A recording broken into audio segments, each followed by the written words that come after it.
வணக்கம். இப்போ இந்தியாவுக்கும் ரொம்ப பழமையான இஸ்ரேலுக்கும் என்னங்க சம்பந்தம் இருக்க முடியும் நீங்க யோசிக்கலாம் இல்லையா? ஒன்னு ஆசியாவோட ஒரு பெரிய துணைக்கண்டம், இன்னொன்னு மத்திய கிழக்குல இருக்கிற ஒரு சின்னஞ்சிறிய பகுதி. ஆனா சில சமயம் வரலாறு நம்மள ரொம்பவே ஆச்சரியப்படுத்தும். இன்னைக்கு நம்ம பார்க்க போறது அப்படி ஒரு ஆச்சரியமான ஒற்றுமையை பத்தி தான். இந்த ரெண்டு நாகரிகங்களோட அரசியல் பயணத்துல இருக்கிற ஒரு திகைப்பூட்டும் இணையான கதையை தான் நம்ம அலச போறோம். அப்போ நம்ம மனசுல வர்ற முதல் கேள்வி இதுதான். வரலாறு தன்னைத்தானே திரும்பவும் நிகழ்த்திக்குமா? அதுவும் வேற வேற கண்டங்கள்ல. ஒரு இடத்துல நடந்த ஒரு வரலாற்று நிகழ்வோட அதே கட்டமைப்பு, அதே பேட்டர்ன் ஆயிரக்கணக்கான வருஷங்கள் கழிச்சு சம்பந்தமே இல்லாத இன்னொரு இடத்துல நடக்க முடியுமா? வாங்க இந்த சுவாரஸ்யமான கேள்விக்குள்ள கொஞ்சம் ஆழமா போய் பார்ப்போம். நம்ம கதையோட ஹீரோஸ் யாருன்னா இந்திய துணைக்கண்டமும் பண்டைய இஸ்ரேலும் தான். மேலோட்டமா பார்த்தா இவங்க ரெண்டு பேருக்கும் எந்த சம்பந்தமும் இல்ல மாதிரி தான் தெரியும். ஆனா அவங்களோட அரசியல் டிஎன்ஏல ஒரு யாருமே எதிர்பார்க்காத ஒரு கனெக்ஷன் இருக்கு. அததான் நாம இன்னைக்கு உடைச்சு பார்க்க போறோம். சரி, நம்ம பயணத்தை தொடங்கறதுக்கு முன்னாடியே ஒரு சின்ன டைம் டிராவல் பண்ணுவோம். இந்த ஒருங்கிணைந்த தேசங்கள் எல்லாம் உருவாகிறதுக்கு ரொம்ப காலத்துக்கு முன்னாடி இந்த ரெண்டு நிலப்பரப்புகளும் எப்படி இருந்துச்சு? அது அதிகாரங்கள் ஒன்னோட ஒன்னு பின்னி பிணைஞ்ச ஒரு கலவையா இருந்துச்சு. ஆமாங்க. உண்மை என்னன்னா, இவங்களோட ஆரம்பகால வரலாற்றை பாத்தீங்கன்னா, ஒரு ஒருங்கிணைந்த ஒரே தேசம்ங்கிற கான்செப்டே கிடையாது. ஒரு முழுமையான அரசியல் ஒற்றுமைங்கிறது ரொம்ப தற்காலிகமா அப்பப்போ வந்துட்டு போகுமே தவிர அது நிரந்தரமா இருந்ததே இல்ல. இந்தியா எப்படி எண்ணிலடங்காத ராஜ்யங்களோட ஒரு கலவையா இருந்துச்சோ, அதே மாதிரிதான் இஸ்ரேலும் 12 பழங்குடியினத்தோட ஒரு கூட்டமைப்பா தான் செயல்பட்டு வந்துச்சு. ஒரு உதாரணத்துக்கு எடுத்துக்கிட்டா, இந்தியால தெற்குல சோழ, பாண்டிய, சீரர்கள்னு வலிமையான பேரரசுகள் இருந்தாங்க. அதே நேரம் வடக்குல மகதம், கோசலம் போன்ற ராஜ்யங்கள் ஆட்சி செஞ்சாங்க. ஆச்சரியமா இல்ல?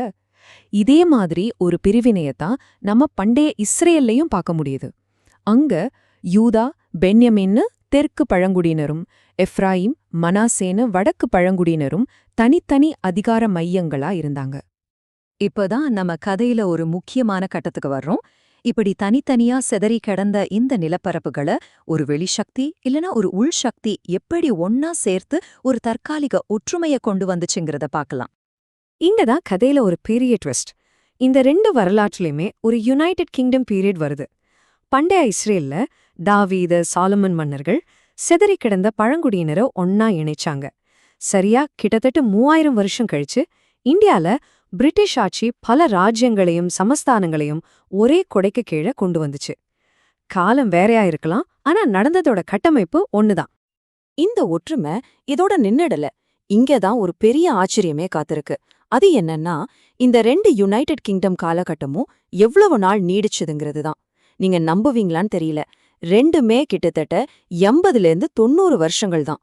எப்படி இது சாத்தியம்? யோசிச்சு பாருங்க. இது சும்மா ஒரு கோயின்சிடென்ஸா, இல்ல வரலாறு உண்மையிலே தன்னைத்தானே திரும்ப திரும்ப எழுதிக்கிறதா? ஆனா இந்த ஒற்றுமைக்கு ஒரு பெரிய விலை கொடுக்க வேண்டியிருந்தது. இந்த ரெண்டு ஆட்சிகளுமே ஒரு ரெண்டு பக்கமும் கூர்மையான கத்தி மாதிரி தான். ஒரு பக்கம் பிரிட்டிஷ் இந்தியால ரயில்வே, சட்ட அமைப்புன்னு நவீனமயமாக்கல் நடந்தது. அதே போல சாலமன் இஸ்ரேல்ல ஒரு பிரம்மாண்டமான ஆலயத்தை கட்டினாரு. ஆனா மறுபக்கம் இந்த சாதனைகள் எல்லாமே மக்களோட ரத்தத்திலையும் வேர்வையிலையும் தான் உருவாச்சு. பிரிட்டிஷாரோட பொருளாதார சுரண்டலும் சரி, சாலமன் போட்ட கடுமையான வரிகளும் சரி, இந்த ஒற்றுமையோட இருண்ட பக்கத்தை நமக்கு தெளிவா காட்டுது. இப்போ கதையோட கிளைமேக்ஸ்க்கு வந்தாச்சு. இப்படி கட்டாயப்படுத்தி உருவாக்கப்பட்ட ஒரு ஒற்றுமை எவ்ளோ காலத்துக்கு தான் நீடிக்கும்? அந்த அழுத்தங்கள்லாம் சேர்ந்து கடைசியில எப்படி ஒரு தவிர்க்க முடியாத பிளவுக்கு வழிவகுத்துச்சுன்னு பார்க்கலாம். ரொம்ப ஆச்சரியமான விஷயம் என்னன்னா, இந்த ரெண்டு ராஜ்யங்களோட வீழ்ச்சியும் கிட்டத்தட்ட ஒரே மாதிரி தான் நடந்திருக்கு. முதல்ல உள்ளுக்குள்ளேயே அழுத்தங்கள் அதிகமாகுது, அப்புறம் அது மெதுவா மக்கள் எதிர்ப்பா மாறுது.